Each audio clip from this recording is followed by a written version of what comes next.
The air in the executive suite hung heavy, thick with the scent of ambition and a faint cloying sweetness, like success trying to mask something rotten. It was just like the last time I'd sat here, weeks after Dr. Elias Thorne's sudden passing. Then Thorne's old confidant, Lyra Vance, had been a woman of few words. She'd offered her quiet condolences, handed me a slim folder of documents, and promised more when the time was right. Today apparently was that time.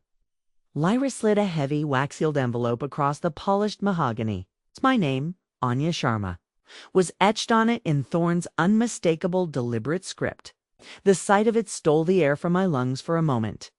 I traced the wax seal before breaking it.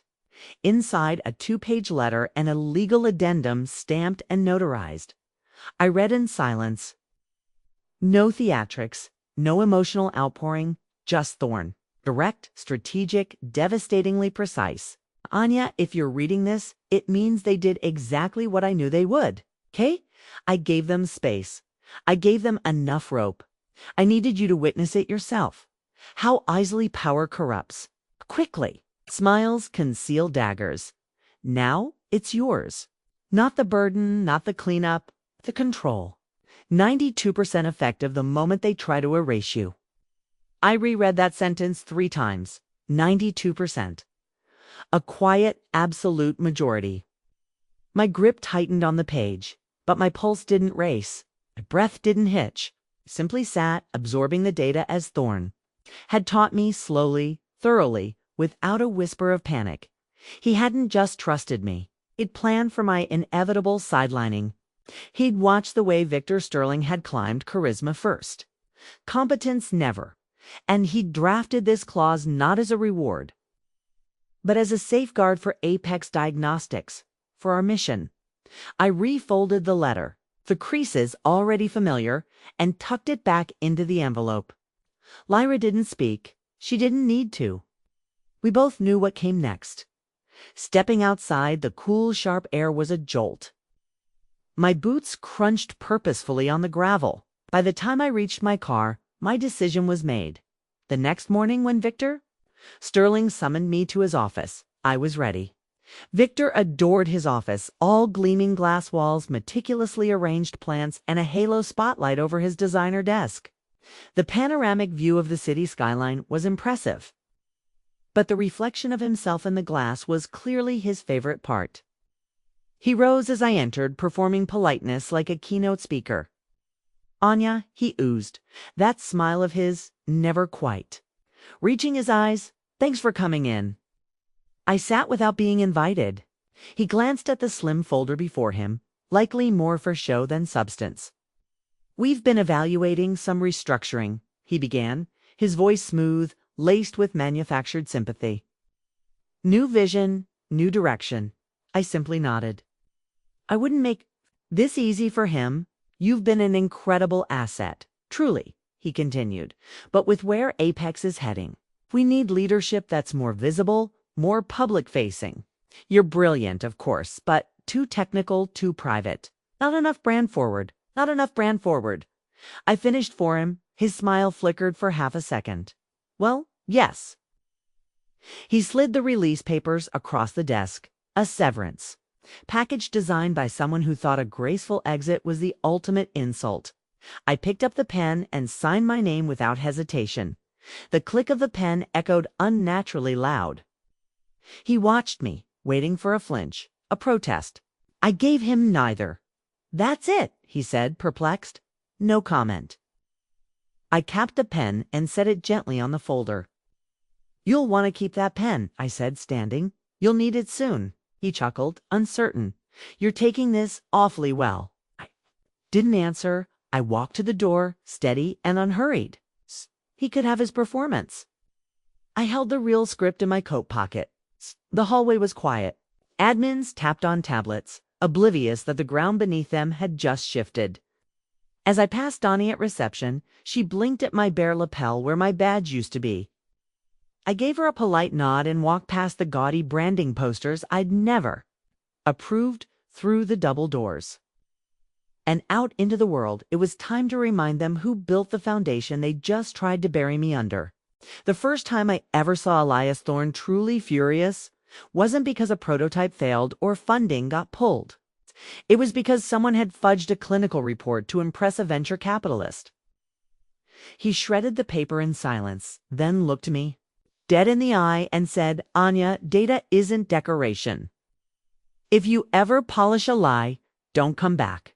That was our beginning, a lab no bigger than a coffee shop. Second-hand centrifuges, wires dangling from half-assembled systems.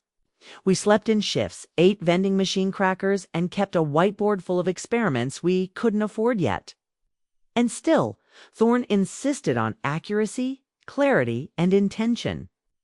Our mission wasn't flashy, was focused. Make diagnostics smarter, faster, cheaper, everywhere. When he died, the soul of Apex Diagnostics left with him. But I stayed. I thought loyalty meant invisibility. That by keeping things stable, by working late and speaking rarely, I was honoring what we'd built. I thought if I could just outlast the chaos, I could steer it all back. But Victor didn't want stability. He wanted shine. The lab became a photo studio, beakers replaced with branded water bottles. Scientists scrubbed from the website unless they had media-ready smiles. My meticulously crafted protocols were rewritten by marketing interns. I remember walking into R&D one afternoon to find a ring light set up over the microscope bay. A camera crew was there, filming a behind the scenes. Real. None of it authentic, none of it sanctioned. They cleared out the actual research staff so Victor could inject energy into the narrative. When I said no, he just smiled and asked if I wanted to get with the program. I didn't answer him then, but I remember muttering under my breath. As I walked out, they turned the lab into a photo studio. Thorne would have walked away, but I stayed. Maybe too long. Now the lights were still on, but the work had lost its pulse. People left without warning. Patents were delayed. Emergency grant funding lapsed. And all Victor did was double down on keywords and camera angles, but some structures crack before they collapse. You just have to listen for the right sound, Victor. Loved the sound of his own narrative. Apex's social feeds were filled with influencers in borrowed lab coats, smiling beside machines they couldn't even name. He gave TEDx-style talks about biotech disruption and posed with drones in hangars that used to be clean rooms. Every other week, he rolled out a new partnership, usually with a lifestyle blogger or a health brand ambassador whose biggest credential was a 7-figure follower count. The science was just background noise, set dressing for his spotlight. I stopped watching after a while. Not because it stopped bothering me, but because I'd started collecting instead. Data patterns. Paper trails. I funneled a portion of my own severance into an independent audit. Quiet, forensic, untraceable. Lyra knew who to hire. She always knew who to hire. Within 2 weeks, the file began to take shape. By week 4, it was thick enough to snap a binder. Misused grant allocations. Safety violations edited out of inspection logs. Vendor kickbacks. Travel reimbursements that had nothing to do with business. First-class tickets to Aspen during critical funding windows. Build under stakeholder development. One memo outlined a lab equipment delay because Victor had redirected the shipping. Budget to finance a media campaign.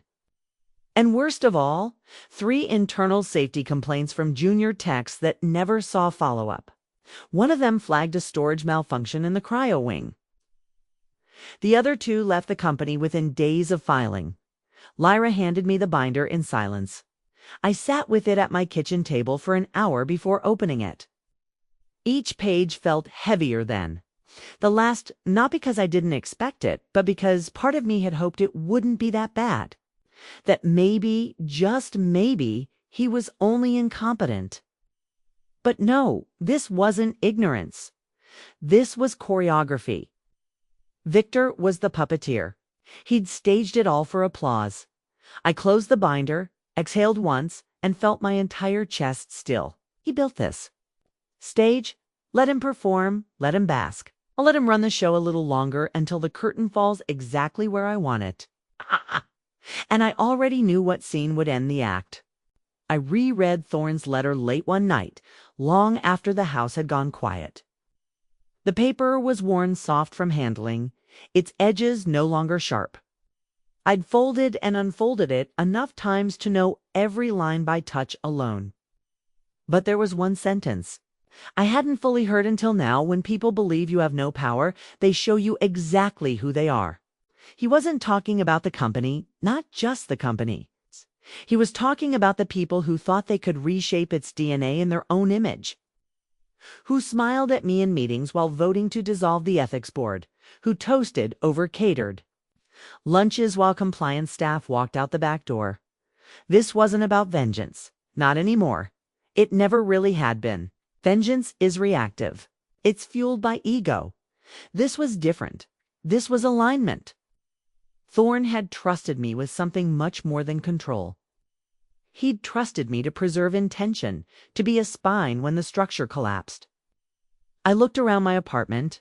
Boxes I hadn't unpacked in 2 years. Notes pinned over old research drafts. A project roadmap I'd never had the chance to present. My whole adult life had revolved around building something that mattered. And when that building was hijacked, I tried to hold it steady from the shadows. That wasn't enough anymore. I made the call to Lyra the next morning. Her voice was calm, measured as always. She didn't ask if I was sure. She only said, "It's time." The shareholder board would convene in 5 business days. Officially, it was a quarterly operations update. Unofficially, it would be the pivot point. I sent no warning, no requests. Let Victor rehearse his talking points and rehearse his grin. Let the lighting crew angle their spots and the interns shuffle the seating chart. He thought the meeting would be his stage again, but this time I'd be walking in through the front doors, with a binder in one hand and the company's future in the other. And I wouldn't be alone. The boardroom doors were cracked open just enough to hear Victor mid-sentence. He was in full performance mode, gesturing toward a slide labeled Marketable Discovery Framework. The screen behind him flashed with buzzwords and color-coded arrows that led nowhere. And by rebranding our pipeline as a community impact initiative, we've elevated our engagement metrics by 34%, said, his voice buoyant, almost giddy. The board chuckled politely. Some nodded, others blinked slowly, trying to look awake. I waited until he clicked to the next slide. A photo of a smiling influencer in scrubs standing next to a centrifuge. That's when I stepped in. The room froze. Victor's mouth was still open mid-word, but no sound followed. His gaze landed on me, and he blinked hard, like I might disappear if he did it twice.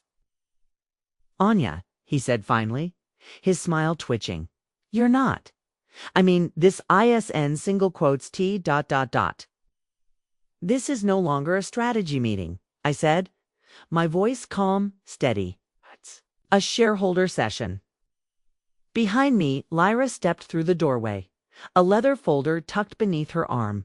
She didn't say a word as she began distributing documents around the table, each one sliding forward with a soft thud, like a quiet sentence being passed. Victor let out a short, dry, uncertain laugh. "I'm sorry, what is this? Some kind of stunt?" Lyra looked up.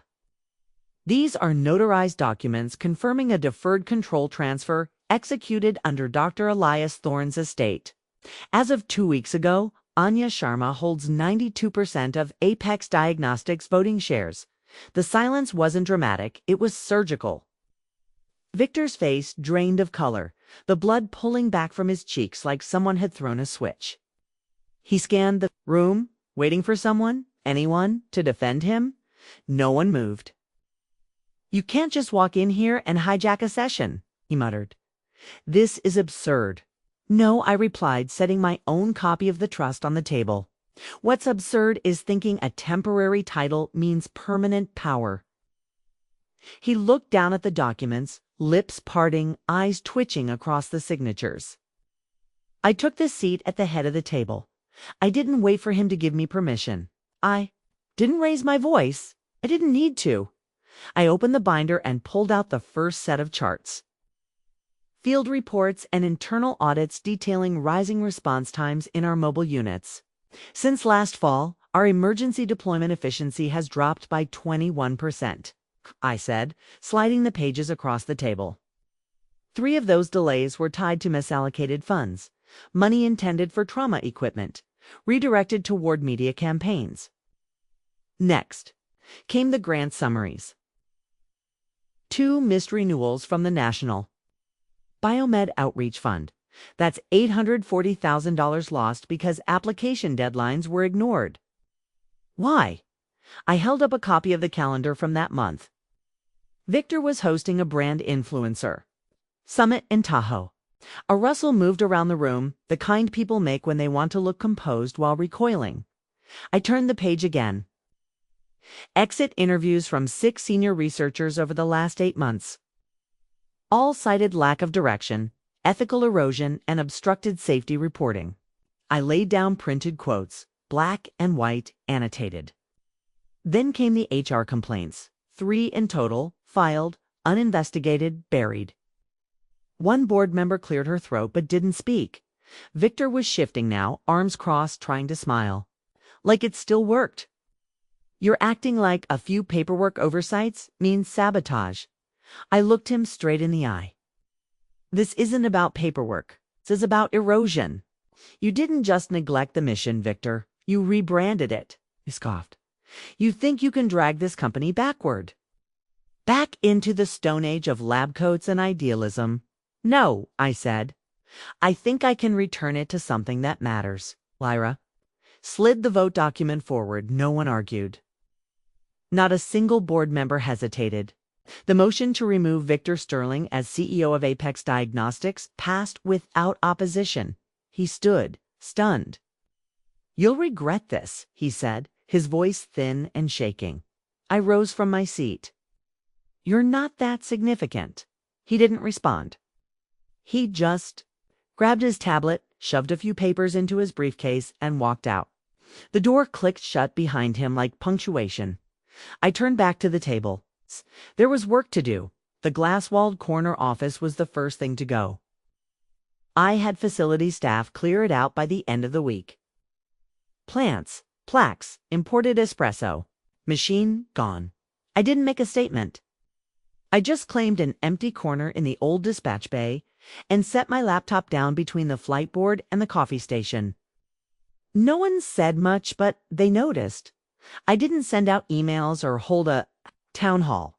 Instead, I brought Dr. Elias Thorne, Elias's brother's son, depending on the dynamic you want to imply back quietly. He walked into the hangar 2 days later, grease still under his nails, carrying a battered toolbox like no time had passed. He didn't ask questions, nodded once, and headed toward rotor inspection on Chopper 6. That same afternoon, I pulled Lena aside at the end of her shift. She looked tired, eyes red from another overnight, headset still looped around her neck. I have something for you, I said, sliding an ID badge across the table. It read, Operations Chief. She stared at it, blinking. You're serious? She whispered. As sure as I am that you've been running half this floor already, I said. Her hands shook a little when she picked it up, but she didn't cry. She just tucked it into her pocket and straightened her shoulders. Like the promotion had always belonged to her. There were no announcements, no spotlights, no catered lunches, but word spread quietly, efficiently, like oxygen re-entering a sealed room. The next week, I brought in an external HR review team to re-examine every complaint filed in the last 18 months. Leadership training was reinstated. Real training, not slideshow platitudes. Equipment funding was restored. Grant applications were filed on time, and every morning I walked the floor, clipboard in hand, yes, but not to monitor, to listen. One afternoon, caught a junior medic watching me from the break room. He looked confused, like he didn't know what to make of a CEO pouring her own coffee. I glanced over my shoulder and said, "This is where real work happens." He nodded slowly, and when I turned back, the whole floor had started to feel like it was breathing again. The reporter's name was Serena Chang. Soft voice, no entourage, a legal pad in hand instead of a camera crew. She asked for a quiet conversation, no fluff. I agreed only because Lyra reminded me that silence leaves space for someone else too. Write the story? We sat in the back of the dispatch bay. The hum of equipment filled the background like a metronome. Serena asked about my return, about the board meeting, about what it meant to take back control. I answered simply. I spoke about missed grants, about frontline staff who hadn't had working gauges in months. I talked about the medics, about the work. I didn't mention Victor. At the end, she asked if I wanted to be quoted on anything personal. A legacy comment, she said, half apologetic. I shook my head. The article ran the next morning. No fanfare, just black ink and steady language. The headline read, "No credit, just flight. The quiet takeover that saved Apex Diagnostics." Underneath were quotes from crew members who spoke anonymously. One wrote, "It finally feels like Thorne's vision again." Another simply said, "She didn't need to raise her voice. We just listened." The audits began a week later. Federal grant investigators reopened files marked resolved. Subpoenas followed. Lyra handled them like she was rearranging calendar appointments, clean, predictable. Photos of Victor at luxury galas surfaced, captioned with travel expenses that matched suspicious ledger lines. Equipment invoices traced to personal accounts. One vendor publicly terminated their contract and released damning emails.